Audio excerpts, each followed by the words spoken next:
Hi friends, ಎಲ್ಲರೂ ಹೇಗಿದ್ದೀರಾ? ಚೆನ್ನಾಗಿದ್ದೀರಾ ಅಂತ ಅಂದ್ಕೊಳ್ತೀನಿ. ನಾನಿವತ್ತು ನಿಮಗೆ ಹುರುಳಿಕಾಳನ್ನ ಸಾರು ಹಾಗೆ ಪಲ್ಯ ಮಾಡೋದನ್ನು ತೋರಿಸ್ತಾ ಇದ್ದೀನಿ. ಮೊದಲಿಗೆ ಈ ಹುರುಳಿಕಾಳನ್ನು ಚೆನ್ನಾಗಿ ತೊಳೆದಿದ್ದೀನಿ. ಇವಾಗ ಇದನ್ನು ಕುಕ್ಕರ್ಗೆ ಹಾಕಿ ಒಂದು 3 ವಿಸಲ್ ಅಥವಾ ಒಂದು 4-5 ವಿಸಲ್ ಆದರೂ ಕೂಗಿಸ್ಕೋಬೇಕು. ಯಾಕಂದರೆ ಇದು ಬೇಗ ಬೇಯೋದಿಲ್ಲ ಫ್ರೆಂಡ್ಸ್, ಹಾಗಾಗಿ ಒಂದು 5 ವಿಸಲ್ ಆದರೂ ಬೇಕಾಗುತ್ತೆ. ಇವಾಗ ಇದನ್ನು ಕುಕ್ಕರ್ಗೆ ಹಾಕಿ ಬೇಯಿಸ್ಕೊಳ್ಳೋಣ. ಇವಾಗ ಕುಕ್ಕರ್ಗೆ ಈ ಎಲ್ಲ ಹುರುಳಿಕಾಳನ್ನು ಹಾಕೊಳ್ಳೋಣ ಬನ್ನಿ.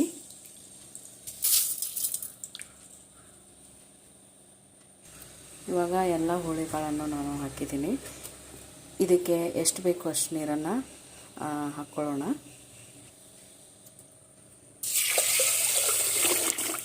ಇದಕ್ಕೆ ಸ್ವಲ್ಪ ಜಾಸ್ತಿನೇ ನೀರು ಹಾಕ್ಕೊಳ್ಬೇಕು ಫ್ರೆಂಡ್ಸ್, ಯಾಕಂದರೆ ನೀರು ತುಂಬ ಹಿಡಿಯುತ್ತೆ ಇದು.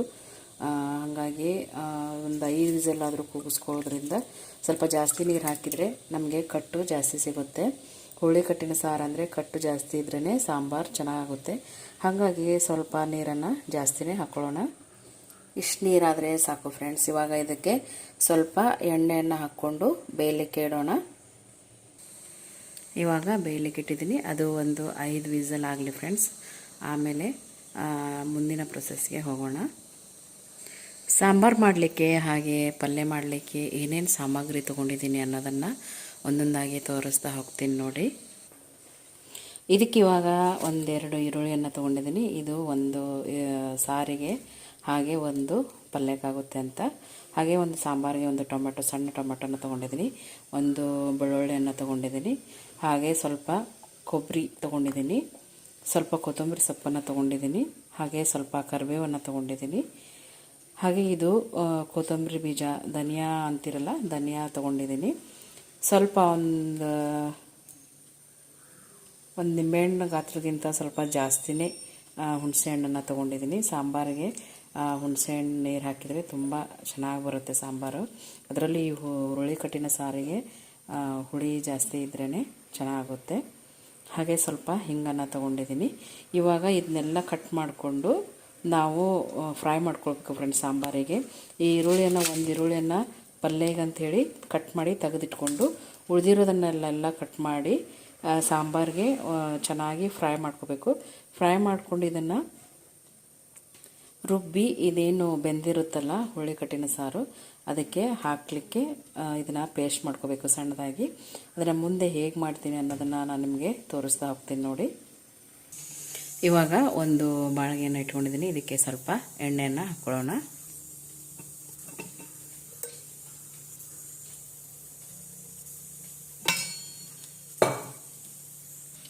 ಈ ರೀತಿ ಎಲ್ಲವನ್ನು ಕಟ್ ಮಾಡಿ ರೆಡಿ ಮಾಡಿ ಇಟ್ಕೊಂಡಿದ್ದೀನಿ.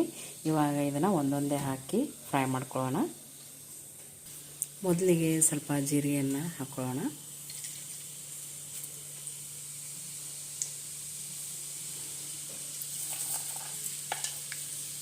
ಆಮೇಲೆ ಈ ಬೆಳ್ಳುಳ್ಳಿಯನ್ನು ಹಾಕ್ಕೊಳ್ಳೋಣ.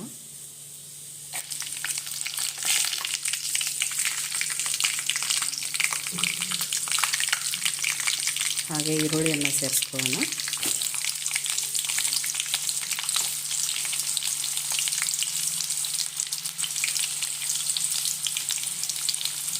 ಈ ಸಾಂಬಾರು ಕಾಳನ್ನು ತಗೊಂಡೋದಕ್ಕೆ ಸೇರಿಸ್ಕೊಳ್ಳೋಣ.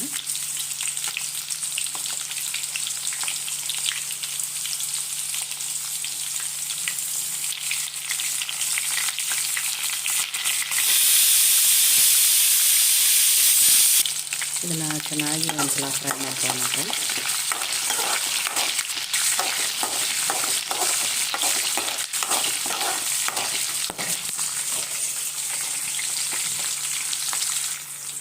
ಇದಕ್ಕೆ ಟೊಮೆಟೊನ ಸೇರಿಸ್ಕೊಳ್ಳೋಣ.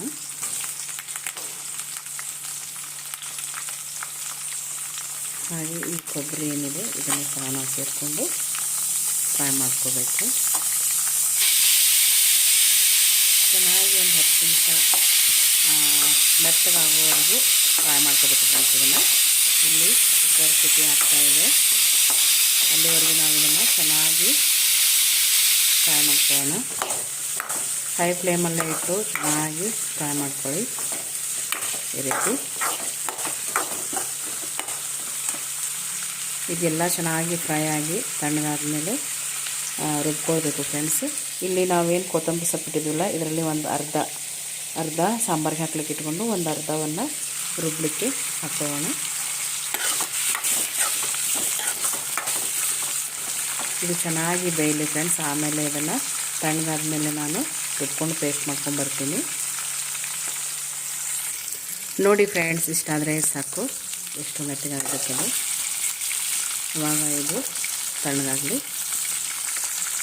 ಇಲ್ಲಿ ಕುಕ್ಕರ್ 5 ವಿಸಲ್ ಕೂಗಿದೆ. ಇದು ಕೂಡ ತಣ್ಣಗಾಗಲಿ ಫ್ರೆಂಡ್ಸ್. ಆಮೇಲೆ ಮುಂದಿನ ಪ್ರೊಸೆಸ್ಗೆ ಹೋಗೋಣ. ಇವಾಗ ನೋಡಿ ಫ್ರೆಂಡ್ಸ್, ಇದು ಕುಕ್ಕರ್ ತಣ್ಣಗಾಗಿದೆ. ಎಷ್ಟು ಕಟ್ಟು ಬಂದಿದೆ ಅಂತ ತೋರಿಸ್ತೀನಿ ನಿಮಗೆ. ನೀವು ನೋಡ್ಬೋದು ಇಷ್ಟು ಬೆಂದಿರಬೇಕು ಫ್ರೆಂಡ್ಸ್.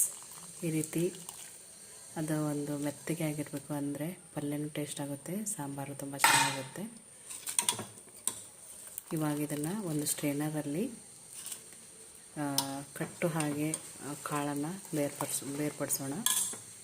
ಈ ರೀತಿ ಒಂದು ಸ್ಟ್ರೈನರನ್ನು ತೊಗೊಳ್ಳಿ ಫ್ರೆಂಡ್ಸ್. ಇದರಲ್ಲಿ ಇದನ್ನು ಸ್ಟ್ರೈನ್ ಮಾಡ್ಕೊಳ್ಳೋಣ. ಈ ರೀತಿ ಅಂದರೆ ಕಾಳು ಬೇರೆ ಹಾಗೆ ಕಟ್ಟು ಬೇರೆ ಆಗುತ್ತೆ. ಈ ರೀತಿ ಮಾಡಿಕೊಂಡು ಬೇರ್ಪಡಿಸ್ಕೊಳ್ಳೋಣ. ಎಲ್ಲವನ್ನು ಸಹ ನಾನು ಇವಾಗ ಸ್ಟ್ರೈನ್ ಮಾಡ್ಕೊಳ್ತಾ ಇದ್ದೀನಿ. ಈ ರೀತಿ ಇವಾಗ ಸಾಂಬಾರು ಮಾಡಲಿಕ್ಕೆ ಈ ಕಾಳಿನಲ್ಲಿ ಸ್ವಲ್ಪ 1 ಸ್ಪೂನ್ನಷ್ಟು ಇಷ್ಟಾದರೆ ಸಾಕು ಫ್ರೆಂಡ್ಸ್. ಇದನ್ನು ರುಬ್ಲಿಕ್ಕೆ ಹಾಕ್ಕೊಳ್ಬೇಕು.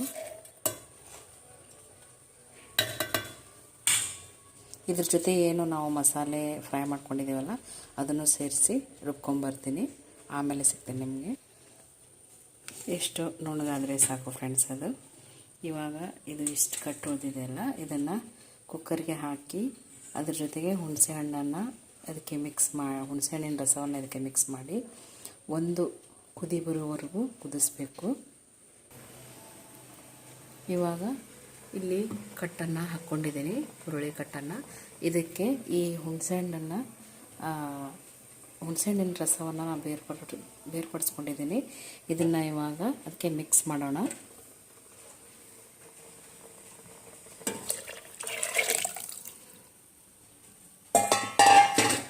ಇದಕ್ಕೆ ಸ್ವಲ್ಪ ಕರಿಬೇವನ್ನು ಹಾಕಿ ಕುದಿಸ್ಕೊಳ್ಳೋಣ. ಅಂದರೆ ಅರೋಮಾ ಚೆನ್ನಾಗಿ ಬರುತ್ತೆ ಫ್ರೆಂಡ್ಸ್. ಇದು ಒಂದು ಕುದಿ ಬರಲಿ, ಆಮೇಲೆ ಇದಕ್ಕೆ ಮಸಾಲೆಯನ್ನು ಸೇರಿಸೋಣ. ಅದು ಒಂದು ಕುದಿ ಬರಲಿ ಫ್ರೆಂಡ್ಸ್. ಅಲ್ಲಿವರೆಗೂ ನಾವು ಇಲ್ಲಿ ಹುರುಳಿ ಕಾಳಿನ ಪಲ್ಯ ಮಾಡ್ಕೊಳ್ಳೋಣ. ಇವಾಗ ಇಲ್ಲಿ ಒಂದು ಬಾಳೆಹಣ್ಣು ಇಟ್ಟಿದ್ದೀನಿ, ಅದಕ್ಕೆ ಸ್ವಲ್ಪ ಎಣ್ಣೆಯನ್ನು ಹಾಕ್ಕೊಳ್ತಾ ಇದ್ದೀನಿ. ನಾವೇನು ಟೊಮೆಟೊ ಈರುಳ್ಳಿ ಎಲ್ಲ ಫ್ರೈ ಮಾಡ್ಕೊಂಡಿದ್ವಲ್ಲ ಅದೇ ಬಾಳೆಗೆಯಲ್ಲೇ ನಾನು ಪಲ್ಯ ಮಾಡ್ತಾಯಿದ್ದೀನಿ. ಎಣ್ಣೆ ಬಿಸಿ ಆಗಲಿ. ಬಿಸಿ ಆದಮೇಲೆ ಜೀರಿಗೆ ಸಾಸಿವೆಯನ್ನು ಹಾಕ್ಕೊಳ್ಳೋಣ. ಇವಾಗ 1 ಸ್ಪೂನ್ ಸಾಸಿವೆಯನ್ನು ಹಾಕ್ಕೊಳ್ತಾ ಇದ್ದೀನಿ. ಎಣ್ಣೆ ಬಿಸಿಯಾಗಿದೆ. ಹಾಗೆ 1 ಸ್ಪೂನ್ ಜೀರಿಗೆಯನ್ನು ಹಾಕ್ಕೊಳ್ತಾ ಇದ್ದೀನಿ. ಇದು ಚಟಪಟ ಅಂತ ಸಿಡಿಲಿ ಫ್ರೆಂಡ್ಸ್. ಇದು ಚಟಪಟ ಅಂದಮೇಲೆ ಈರುಳ್ಳಿಯನ್ನು ಸೇರಿಸ್ಕೊಳ್ಳೋಣ. ಇವಾಗ ಇದಕ್ಕೆ ಈರುಳ್ಳಿಯನ್ನು ಸೇರಿಸ್ಕೊಳ್ತಾ ಇದ್ದೀನಿ.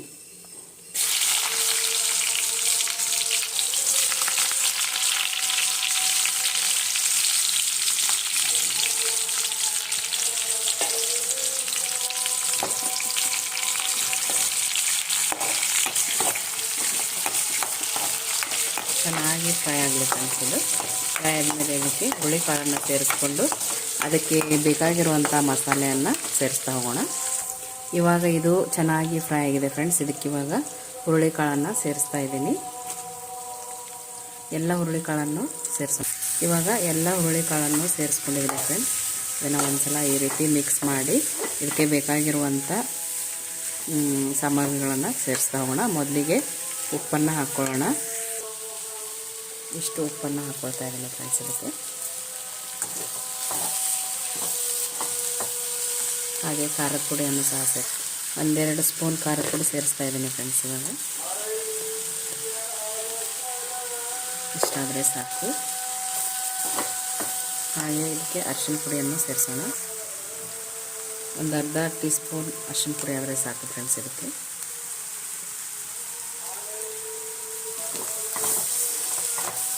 ಇವಾಗ ಇದನ್ನು ಚೆನ್ನಾಗಿ ಮಿಕ್ಸ್ ಮಾಡ್ಕೊಳ್ಳೋಣ.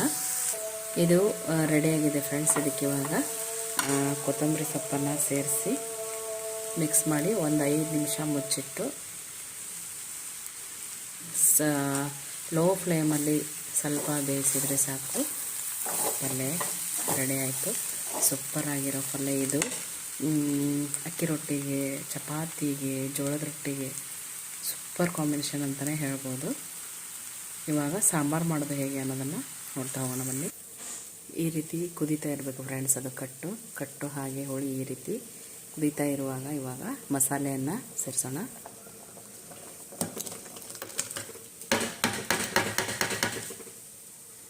ಈ ಮಸಾಲೆಗೆ ಸ್ವಲ್ಪ ನೀರನ್ನು ಸೇರಿಸಿ ಮಿಕ್ಸ್ ಮಸಾಲೆಗೆ ನೀರನ್ನು ಹಾಕಿ ಮಿಕ್ಸ್ ಮಾಡ್ಕೊಂಡಿದ್ದೀನಿ. ಇವಾಗ ಇದಕ್ಕೆ ಬೇಕಾಗಿರುವಂಥ ಪದಾರ್ಥಗಳನ್ನು ಸೇರಿಸ್ತಾ ಹೋಗೋಣ.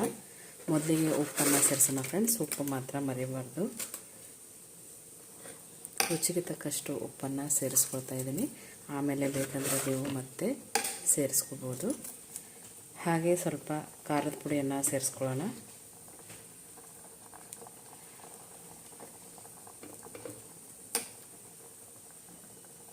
ಸ್ವಲ್ಪ ಅರಿಶಿನ ಪುಡಿಯನ್ನು ಸೇರಿಸ್ಕೊಳ್ಳೋಣ.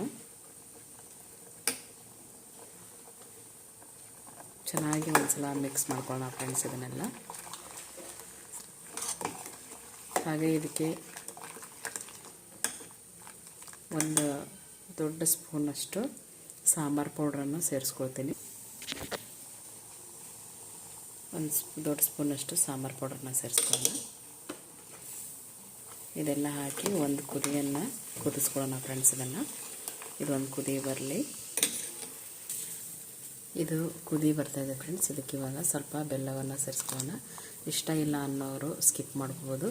ಬಟ್ ಹುಳಿ ಹಾಕಿದ್ರಿಂದ ಬೆಲ್ಲ ಹಾಕಿದರೆ ಹುಳಿ ಹಾಗೆ ಸ್ವೀಟ್ ತುಂಬ ಚೆನ್ನಾಗಿರುತ್ತೆ ಸಾಂಬಾರು. ಒಂದು ಸಲ ಈ ಮೆಥಡಲ್ಲಿ ಎಲ್ಲರೂ ಟ್ರೈ ಮಾಡಿ ನೋಡಿ. ಹಾಗೆ ನನಗೆ ಕಮೆಂಟ್ ಮಾಡಿ ತಿಳಿಸಿ. ಈ ರೀತಿ ಕುದಿ ಬರುವಾಗ ಕೊತ್ತಂಬರಿ ಸೊಪ್ಪನ್ನು ಸೇರಿಸ್ಕೊಳ್ತಾ ಇದ್ದೀನಿ. ಇವಾಗ ಲಾಸ್ಟಲ್ಲಿ ಇದಕ್ಕೆ ಒಗ್ಗರಣೆ ಕೊಟ್ಟರೆ ಸಾಂಬಾರು ರೆಡಿ. ಇಲ್ಲಿ ಸಣ್ಣದಾಗಿ ಸಾಂಬಾರಿಗೆ ಒಗ್ಗರಣೆಯನ್ನು ಕೊಡೋಣ. ಒಗ್ಗರಣೆ ಇಲ್ಲ ಅಂದರೆ ಹೇಗೆ ಫ್ರೆಂಡ್ಸ್ ಅಲ್ವಾ. ಸಾಂಬಾರಿಗೆ ಸ್ವಲ್ಪ ಒಗ್ಗರಣೆಯನ್ನು ಕೊಡೋಣ. ಇದಕ್ಕಿವಾಗ ಸ್ವಲ್ಪ ಎಣ್ಣೆಯನ್ನು ಹಾಕ್ಕೊಳ್ತಾ ಇದ್ದೀನಿ. ಇಷ್ಟಾದರೆ ಸಾಕು ಫ್ರೆಂಡ್ಸ್. ಇದು ಜಾಸ್ತಿನೇ ಆಯಿತು, ಸ್ವಲ್ಪ ಆದರೆ ಸಾಕು. ಇವಾಗ ಇದಕ್ಕೆ ಸಾಸಿವೆಯನ್ನು ಹಾಕ್ಕೊಂಡಿದ್ದೀನಿ. ಅದು ಸಿಡಿತಾ ಇದೆ. ಸ್ವಲ್ಪ ಕರಿಬೇವನ್ನು ಸೇರಿಸ್ಕೊಳ್ಳೋಣ. ಹುಷಾರು ಫ್ರೆಂಡ್ಸ್, ಇದು ತುಂಬ ಸಿಡಿತಾ ಇರುತ್ತೆ. ಹಾಗೆ ಒಂದೆರಡು ಒಣಮೆಣಸನ್ನು ಸೇರಿಸ್ಕೊಳ್ತಾ ಇದ್ದೀನಿ. ಸ್ವಲ್ಪ ಹಿಂಗನ್ನು ಸೇರಿಸ್ಕೊಳ್ಳೋಣ.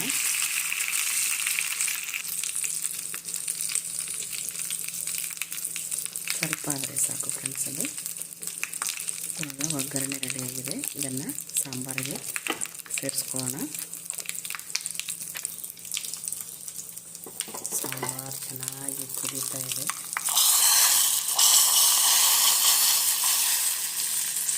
ಇದಕ್ಕೆ ಒಗ್ಗರಣೆಯನ್ನು ಸೇರಿಸ್ಕೊಳ್ತಾ ಇದ್ದೀನಿ.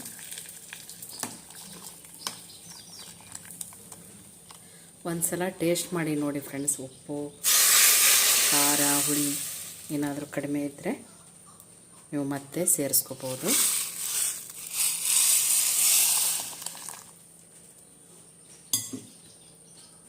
ನಾನು ಒಂದು ಸಲ ಟೇಸ್ಟ್ ಮಾಡಿ ನಿಮಗೆ ಹೇಳ್ಬಿಡ್ತೀನಿ ಹೇಗಾಗಿದೆ ಅಂತ.